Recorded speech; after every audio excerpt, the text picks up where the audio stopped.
முன்கூட்டியே விந்து தள்ளல் என்றால் உறவின் போது 1 நிமிடத்திற்குள் விந்து வெளியேறிவிடும்.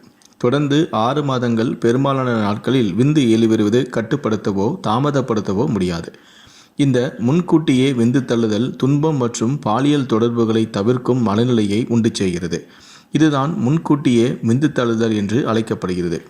உறவின் போது விந்து வெளியேறுவதாக தோன்றினால் துணையிடமிருந்து ஆண்குறியை விலக்கி விந்து வெளிவருவதை தடுக்க போதுமான அளவு நேரம் கொடுத்து பிறகு மீண்டும் உறவில் ஈடுபடலாம். இது விந்து வெளியேறுவதை தடுக்க உதவும். பாலியல் தூண்டுதலை தொடங்குவது, நிறுத்துவது, மீண்டும் தொடங்குவது பாலியல் உறவில் இன்பத்தையும் விந்து வெளியேறுவதை தாமதப்படுத்தவும் செய்யும். சுய இன்பம் செய்வது விந்து வெளியேறுவதை தாமதப்படுத்தவும் உதவும். முன்கூட்டியே விந்து வெளியேறுதல் கொண்ட ஆண்களுக்கு சுய இன்பம் செய்வது பலனளிக்கும் என்று ஆராய்ச்சியும் கூறுகிறது.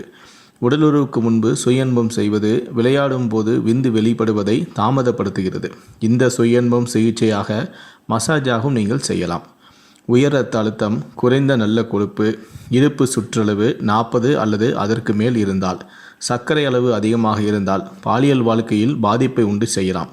குறிப்பாக உடல் பருமன், உயர் இரத்த அழுத்தம் மற்றும் நீரிழிவு விரைப்புத்தன்மைக்கு முக்கிய காரணமாகும்.